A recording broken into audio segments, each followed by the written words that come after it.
Guys, it's your favorite federal informant. Listen, you guys, I am on vacation, but I wanted to pop in and talk about this thing that's going on. I know you guys heard about it. A lot of people have questions. I wanted to come and address it. If you guys don't know, Diddy told the defense and the prosecution that he wants them both to turn in similar cases like Diddy's. Okay.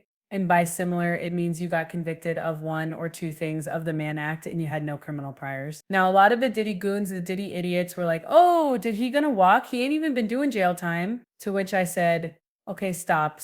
Okay. Diddy might have beat Rico. And it was a crushing, it was a crushing blow to victims, to women, to anybody that doesn't stand with abuse, right? Did he beat Rico? But there's more to that story, but let's stick on topic. And apparently the jury said, we don't care what happened with Jane and Cassie, but because you were their boyfriend or and their no man, longer I guess has a you own voice them who and will you can do pursue what you want. justice for her However, the one accusation. thing that kept coming up that a lot As of of the people egg and overlooked against was that Diddy, he was convicted no on expansion two of the major sex investigation, crimes, the Mann no Act. isolation They are orders, major no federal equipment crimes. access, no Okay? suspension of And I attorney did some research. communication. I talked to my legal people and I took notes. So, whenever I take notes, this is going to be good.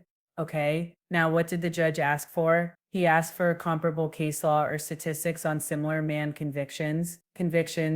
Now, first of all, this request is not unusual, but it is never neutral. It usually signals one or two things. One, that the judge is exploring options to justify a lighter sentence or release, especially if they're asking about parole eligibility, probation, or sentencing ranges. Two, the judge is building a case for why Diddy should not get leniency. By establishing how others were treated in similar cases, they could argue that letting Diddy off lightly would be inconsistent or unjustified. So the big question, all right, I'm actually being texted like Tesa. So the big question is what context the judge asks us. And the thing is, if we look at the Diddy case, this is where things get tricky. The judges already denied bail and called Diddy violent. He read him to filth. The judge was not happy, okay, and said his community ties made him more dangerous. So it's going to be hard for Diddy to rebrand himself. The judge also has letters from multiple victims who explicitly said he's a threat and allegedly wielded violence as a means of control.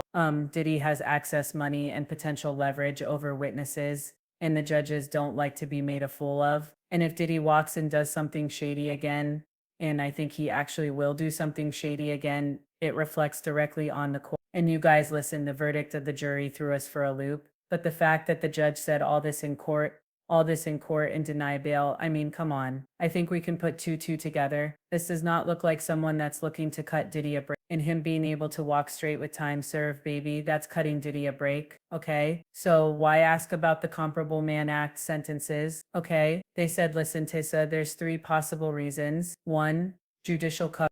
The judge might personally feel parole is risky, but is giving the appearance of objectivity by asking both sides for precedence. That way, no one can claim bias later. Now, he might be appealing his decision for when he sentences him. If Diddy's team appeals any eventual sentence, the judge can say, I reviewed the sentencing ranges and outcomes for similarly situated defendants under the Mann Act, and the sentence falls squarely within that range. Or the judge also might be testing boundary. Maybe the judge is trying to find out how lenient or harsh they can go without being reversed. They could be considering probation in theory, but still leaning towards prison unless Diddy's team provides extraordinary mitigating evidence. Now let's talk about that mitigating evidence. Remember when I told you guys that Diddy's team, I believe, are trying to shut up any content creators that are still criminal with them? And they feel like if they shut down the content creators, then they can start on this rebrand. Think about it. You shut us up by July, August, September, and then you got a little bit of October to get this Mother Teresa Hail Mary that they think is going to wipe Diddy's record clean. Unfortunately, a lot of evidence that the jury wasn't a lot of witness statements and affidavit that the jury didn't see. The judge is privy to all that, and all that is going into his decision. Okay, so again,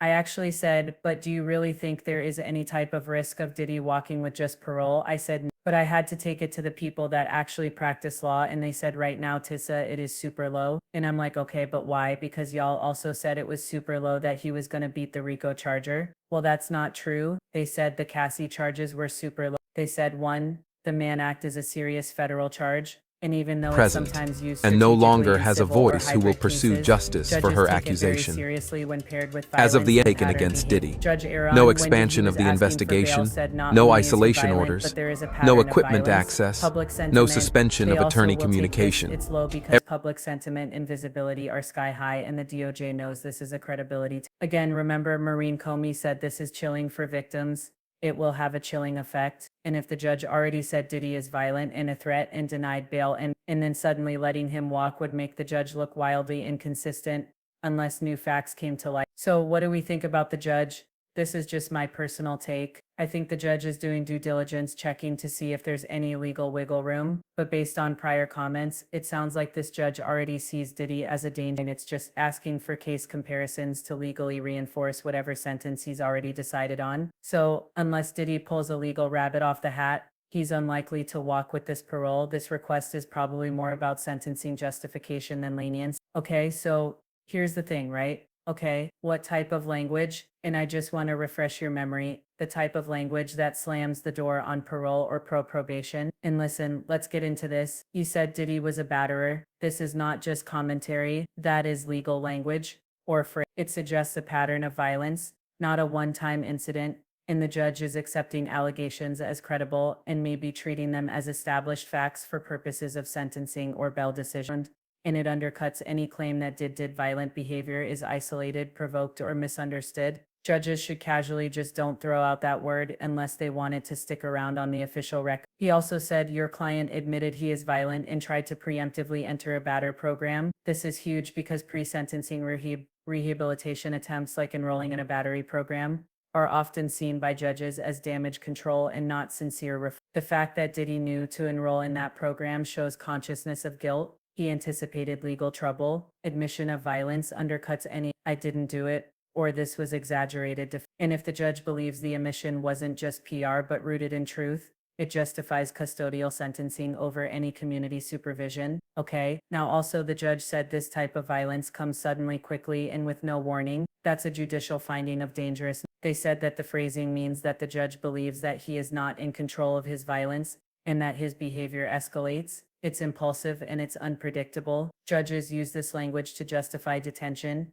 especially in bail or sentencing memos. It also implies that even if he's calmed down, he could explode at any moment, which is true, and we can't risk that in the community. That is a direct argument against probation. Now, when you hear all that, I have to ask you, does this sound like a judge that's going to let Diddy? I mean, let's be serious. Even though I'm scared for the Diddy goons. What are they going to do? Hold a visual, be standing outside with a boombox begging for him to be let out of jail? I can't wait to see this. They said so again.